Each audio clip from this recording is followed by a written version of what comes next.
Dan kepada siapa mereka-mereka ini? Suku bangsa dan bahasa tunduk Babel. Tapi apakah mempelai wanita yang diambil dari bangsa, bahasa, suku tunduk? No, dia hanya tunduk kepada mempelai pria, Yesus Kristus. Peraturan sudah dikeluarkan dan ini global mendunia. Dan Anda sedang berada di zamannya globalisasi.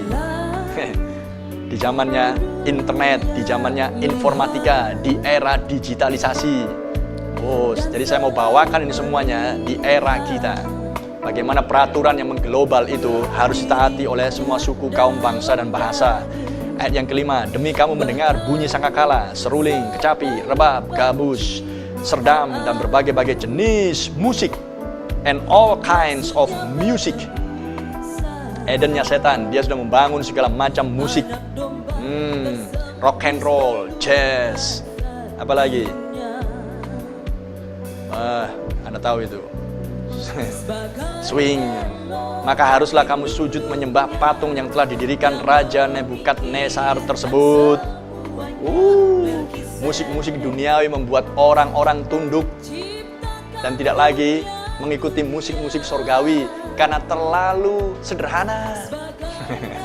Mereka menginginkan sesuatu yang modern, sehingga mereka tunduk dengan musik-musik Babel. Tapi kata-kata yang dimunculkan dari Alkitab, tapi musiknya musik Babel. Oh, haleluya. Kalau ini jelas, kata-katanya Babel, musiknya pun Babel. Tapi kita berada di masanya Babel juga. Maka Anda harus melihat, karena sistem Isabel, binatang, patung binatang, dan tanda binatang, mereka adalah dalam bentuk religius, kekristenan. Mereka memakai nama kekristenan. Sehingga dengan demikian mereka tidak memakai bahasa lirik yang lain selain Alkitab ini. Tapi siapakah yang dibaliknya? Spirit apa yang dibaliknya? Babel, perempuan besar pelacur, Wahyu pasal 17.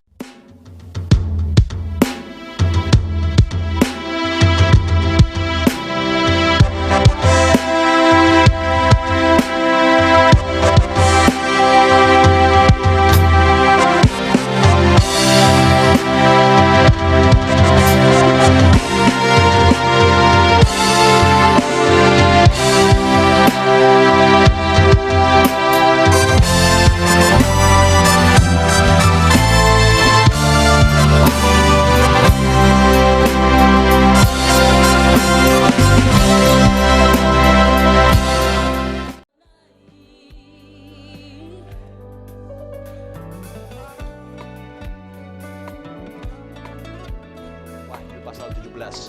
Siapa yang tidak sujud menyembah akan dicampakkan seketika itu juga ke dalam perapian yang menyala-nyala.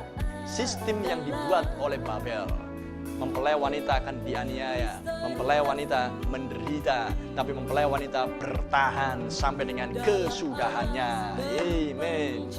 Ayat 7. Sebab itu demi segala bangsa mendengar bunyi sangkakala, seruling, kecapi, rebab, gambus, dan berbagai-bagai jenis bunyi-bunyian musik, amen. All kinds of music. Orang-orang dari segala bangsa, suku bangsa dan bahasa, dan menyembah patung emas yang telah didirikan Raja Nebukadnezar itu. Babel adalah permulaan dari dispensasi bangsa-bangsa kafir, yaitu adalah bangsa-bangsa kafir yang menguasai Yerusalem.